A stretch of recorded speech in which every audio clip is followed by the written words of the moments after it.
테네시주 내슈빌이라는 도시의 지역 신문에 크레이그 부인은 어떻게 된 사람인가 라는 제목의 기사가 실린 적이 있습니다. 기사의 내용은 80세의 생일을 맞은 리사 크레이그라는 부인이 1040주일 즉 20년 동안을 주일 예배에 한 번도 빠지지 않고 참석했다는 것입니다. 기사의 내용은 이런 질문의 형식으로 이어집니다. 크레이그 부인에게는 눈보라치는 일요일도 없었다는 말인가? 예기치 않은 손님이 갑자기 찾아온 일도 없다는 말인가? 늦게 잠자게 된 토요일도 없었다는 말인가? 가족들이 함께 야외에 놀러 나가거나 감기에 걸려 골치 아픈 주일도 없었다는 말인가? 목사에게 마음 상하거나 화가 난 적이 한 번도 없었다는 말인가? 다른 교인들과 한 번도 속상한 일이 없었다는 말인가? 텔레비전 설교로 한 주일쯤 때우고 싶은 생각도 안 났다는 말인가? 이 기사가 보도된 후에 당사자인 크레이그 할머니는 그 신문사의 편집부장 앞으로 편지를 한 통 보냈습니다. 그 내용이 다시 신문에 실렸습니다. 편집부장님 귀하, 신문에서 귀하가 질문한 것 같은 그런 일들이 훈련소에 입대해서 훈련을 받고 있는 군인들에게 해당될 수 있는지 훈련소 소장에게 전화로 한번 문의해 보시기 바랍니다. 생각해 보십시오. 훈련소에 입소해서 훈련을 받고 있는 사람이 아침에 일어나서 오늘은 날씨도 안 좋고 내 몸이 좀 피곤하고 상태가 안 좋으니 오늘은 훈련을 못 받겠습니다 라든지 오늘은 누가 찾아오기로 했는데 그 사람을 만나러 좀 나갔다 와야겠으니 오늘은 훈련을 쉬어야겠습니다. 그럴 수 있습니까? 크레이그라는 이 할머니는 80평생을 하나님께 믿음의 훈련을 받는 과정이라고 생각하며 하루하루를 충실히 살아온 결과 20년 동안 주일 예배에 개근하는 놀라운 일을 성공시킨 것입니다. 그것이 뭐 그렇게 대단한 일이냐고 생각할 수도 있겠지만 중요한 것은 성경에서 신앙생활을 비유한 말씀 중에 가장 많은 비유가 이 세상은 전쟁터요 신자는 군인이라는 것입니다.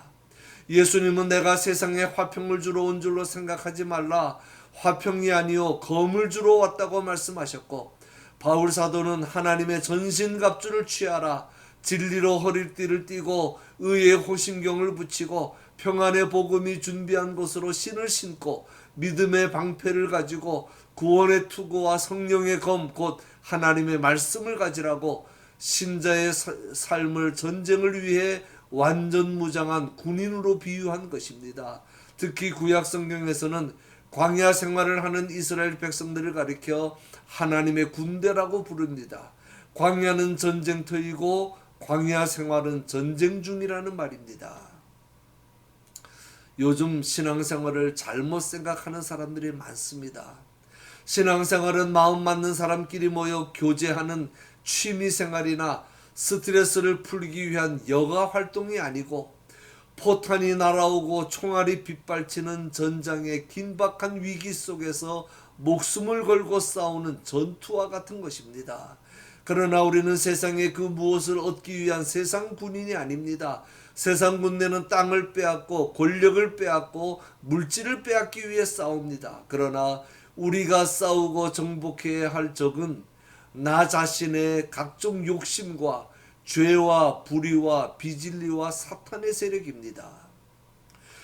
세상 전쟁에서는 간혹 휴전도 있고 정전도 있습니다만 영적 전쟁에는 그런 거 없습니다.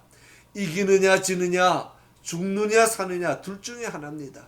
전쟁에서 양보나 타협은 없습니다. 전쟁에서 지면 죽든지 노예가 되든지 둘 중에 하나입니다.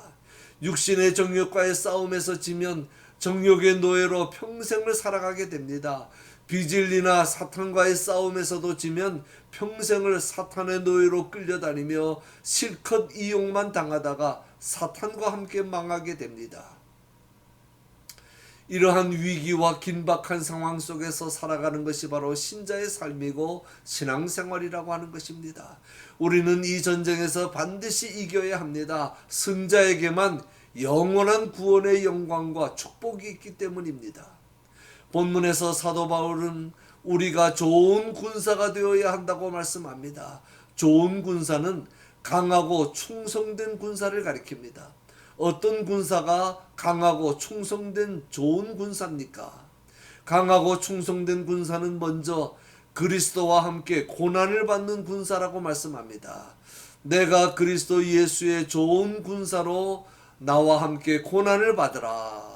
사도 바울이 이 서신을 기록하던 당시는 나라 간의 전쟁을 많이 하던 때였습니다. 그래서 나라마다 군대 속에 용병이 많이 포함되어 있었습니다.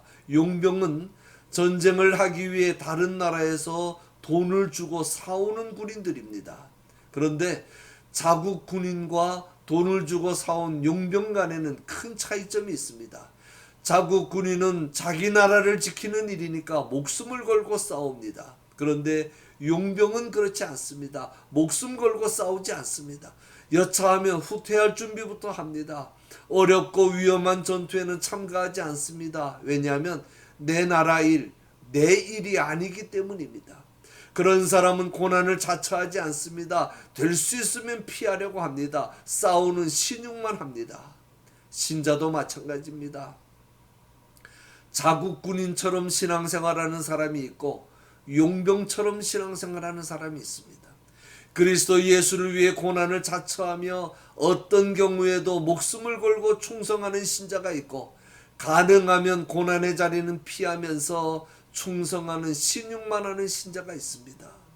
바울 사도는 나와 함께 고난을 받으라고 말씀합니다. 바울은 지금 로마의 감옥 속에 갇힌 죄수의 몸으로 이 서신을 쓰고 있습니다. 로마의 네로 황제가 기독교를 박해할 때 복음을 전하다가 붙잡혀 감옥에 갇혀 고생하다가 이 서신을 쓰고 나서 얼마 후에 순교를 당합니다. 그러므로 나와 함께 고난을 받으라는 말은 죽음을 각오하고 목숨을 내놓고 고난을 받으라는 말씀입니다.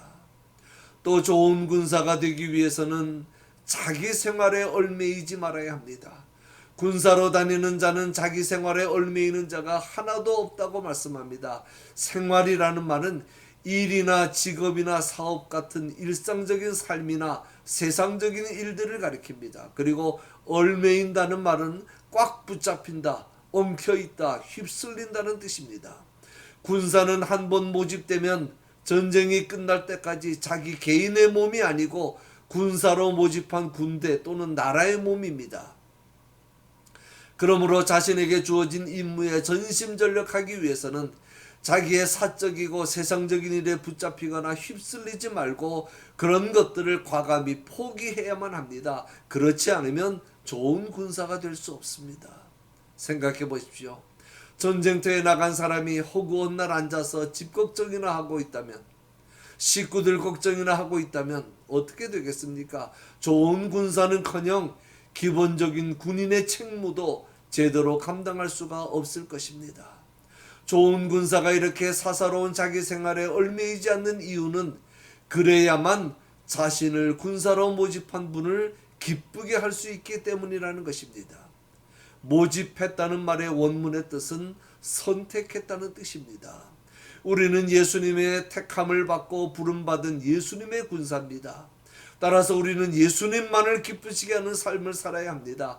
자기 자신이나 자기 가족이나 다른 누군가 사람을 기쁘게 하는 군인은 좋은 군인이 아닙니다. 오직 나를 불러서 군사로 삼으신 주님만을 기쁘게 하는 군인이 좋은 군인입니다. 결론으로 우리가 그리스도 예수의 좋은 군사가 될 때 우리에게 주시는 축복이 있습니다. 승리자 되신 우리의 대장 예수님을 따라 우리도 승리할 것이라는 사실입니다.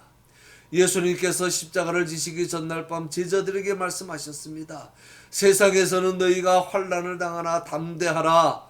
내가 세상을 이기었노라. 고난도 끝이 아니고 죽음도 끝이 아니라는 것입니다. 예수님의 좋은 군사만 되면 승리하신 예수님을 따라 우리도 반드시 승리할 것이니 아무것도 두려워하지 말고 담대하게 주님을 따르라는 말씀입니다. 우리 모두 좋은 군사가 됩시다. 대장 되신 예수님만 믿고 그의 명령에 절대 복종하면서 끝까지 충성하며 따라갑시다.